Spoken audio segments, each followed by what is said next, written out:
हवा बन के तू आजा मेरे पास ढोलना वे मैं तेरे नाल नहीं बोलना जे आया ना तू हवा बन के तू आजा मेरे पास ढोलना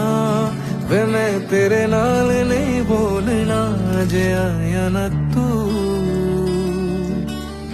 अखियां ने जगराते किते दिन तेरे सौंदिया नहीं तू सजना क्यों दूर हो गया दूर हो के नींदा होंदिया नहीं कर ले